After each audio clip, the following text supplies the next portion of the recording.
Good afternoon, everyone. It's Louise here from Eleanor Grace, and this is the last main part of the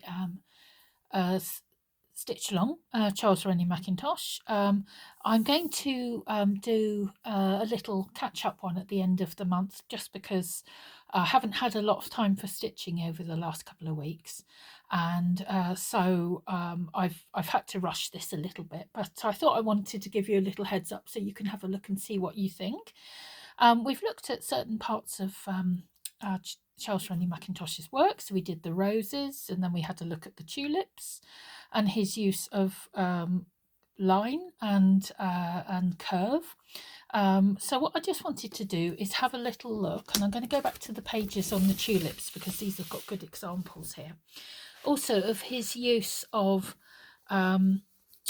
sort of very sort of blocky panels like this. So he was always very into geometric shapes as well as the curve and the line.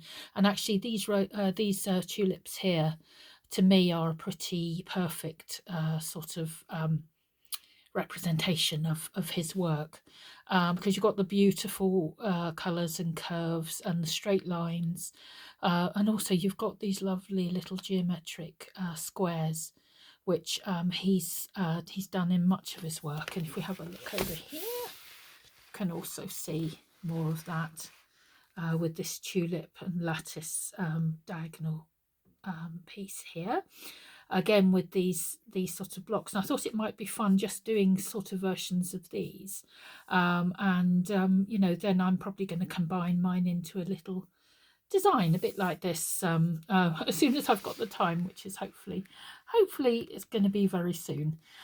This is another example. Again, these are tiny little blocks here. He did do other shapes as well, but geometric was a big thing. I've got another piece to show you which is not quite so obvious, but that sort of gives you an idea. A lot of his furniture he had these straight lines and then these sort of geometric shapes in them. Not always the square, but that was very, you know, that was very much his sort of style. So I'll show you what I've done. It's as I say, I haven't had an awful lot of time to stitch. So what I did is tried a couple of methods of doing geometric shapes. So I appreciate this is very, very tiny. It's very, very difficult to see. I'm probably going to try it on a bigger scale, but I was just wanting to try something out. So much as you probably can't see it too well, if I go in too much further, I think it's just going to blur.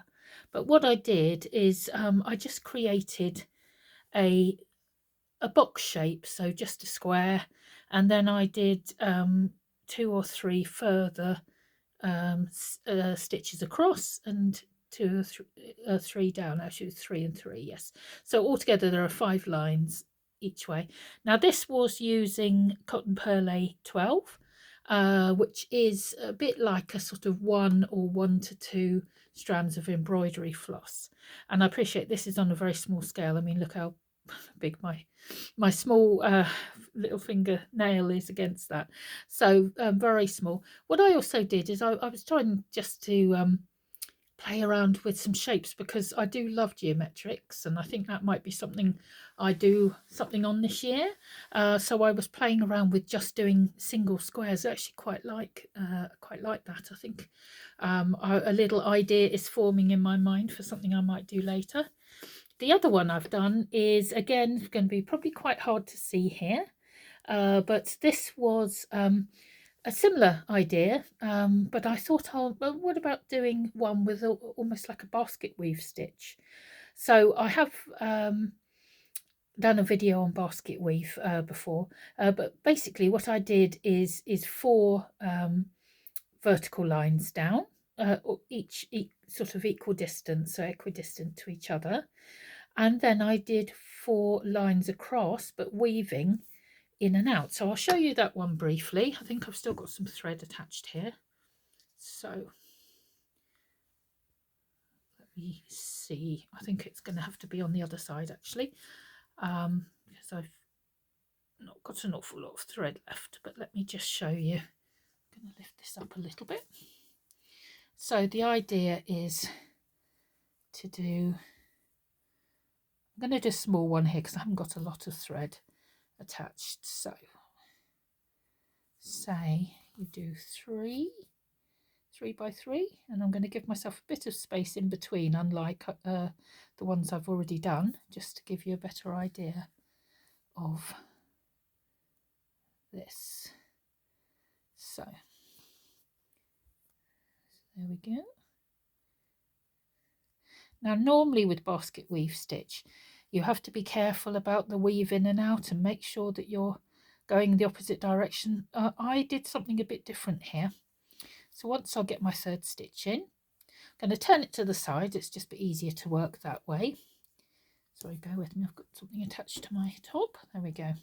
So what I'm going to do is I'm going to come up this side. Now normally with basket weave stitch you'd keep the stitch very close to the first vertical line, but I'm keeping mine out a bit because I'm wanting to make it almost like a noughts and crosses board, like a chessboard, checkerboard sort of feeling. So what I go is over the 1st stitch, under the 2nd, and over the 3rd.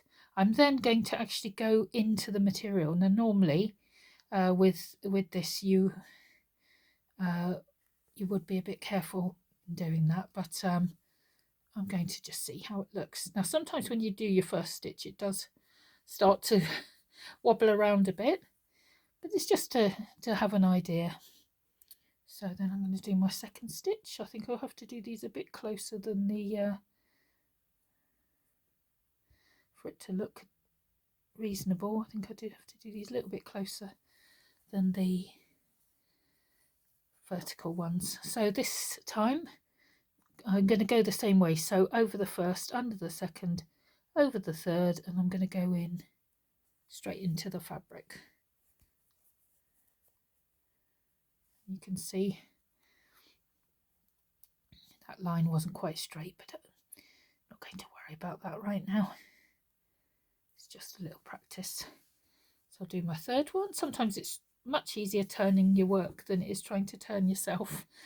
So again, over the 1st one, under the 2nd, over the 3rd one, straight in, and we have a little checkerboard. So it's just a little thought for different ways of you know, jazzing up your designs. And you know, I'm going to have a look and have a look at some more geometric shapes. One on here also to show you in the background of all of these, which isn't always noticeable when you first look at the pattern. Just shows how clever they are. You've also got the pattern repeating here,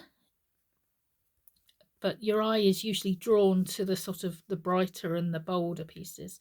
But I love the fact that the pattern repeats here, that you've got this open sort of weave, sort of checkerboard, and this the same here. You've got that pattern repeated in a different way. So it's yeah, in fact all of them. It's not until you really look at it that you realise.